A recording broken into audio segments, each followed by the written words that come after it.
হাদিসের মায়াজালে কোরআন আজ রসাতলে। বুখারী, তিরমিজি, মুসলিম, আবু দাউদ, সুনানে আন-নাসাই, ইবনে মাজাহ প্রসিদ্ধ ৬টি হাদিস গ্রন্থ, যা মুসলমানদের প্রধানত ইবাদত, নিয়ম, নীতি, পদ্ধতি এরকম অসংখ্য সিস্টেম তৈরি করা হয়েছে, বানানো হয়েছে এগুলো থেকে, যার সাথে কোরআনের বিন্দুমাত্র সম্পর্ক নেই। হাদিস বলতে আমরা যেটা বুঝি, হাদিসটা আসলে কি? হাদিস কথা বা নবীজির যে মুখ দিয়ে যে কথাগুলো বলে গিয়েছেন সেটা হচ্ছে হাদিস। এখন এখানে কথা হচ্ছে এইটাই যে নবী যদি মুখ দিয়ে যা বলে তাই যদি হাদিস হয়, তো নবী তো কোরআন ব্যতীত বা কোরআনের আয়াত বাস্তবায়ন ব্যতীত নিজে থেকে কোনো কিছু বলেনও নাই, করেনও নাই। তাহলে কিভাবে হাদিস নিজে থেকে নবী কি তৈরি করলেন? নবীর কথা, কাজ, অনুমোদন, সিস্টেম যা কিছু তিনি বলেছেন বা করেছেন সেটা একমাত্র কোরআন দিয়ে।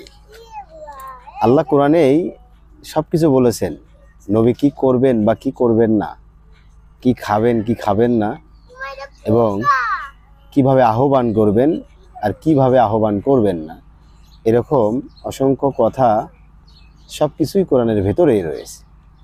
সেটা আমাদের মনোভূত হয়নি। এখন কোরআন বুঝতে গেলে লাগবে হাদিস, হাদিস বানাও, হাদিস বুঝতে গেলে লাগবে মাযহাব, মাযহাব বানাও। এখন মাযহাব বুঝতে গেলে লাগবে ফিকা, ফিকা তৈরি করো।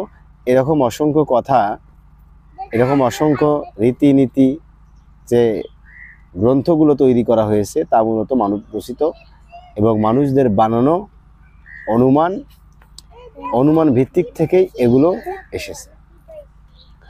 নবীর কথা, কাজ কোরআন ব্যতীত অন্য কোনো কিছু নয়। নবী নিজে থেকে কোনো কিছু বলেনও নাই, করেনও নাই।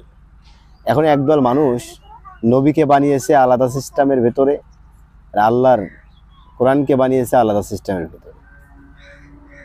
আল্লাহ নবীকে দিয়েছেন আল কোরআন, এই আল কোরআনকেই আল্লাহ বলছেন হাদিস।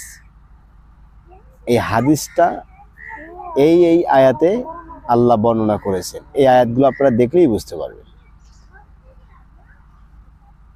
আর আজকে আমাদের ভেতরে প্রচলন বা প্রচলিত যে সিস্টেমটা, আলাদা করে নবীকে হাদিস গ্রন্থ তৈরি করেছেন। এই বুখারী হাদিসে যা বলা আছে তা নবীর কথা, মুসলিম হাদিসে যা বলা হয়েছে তা নবীর কথা। এই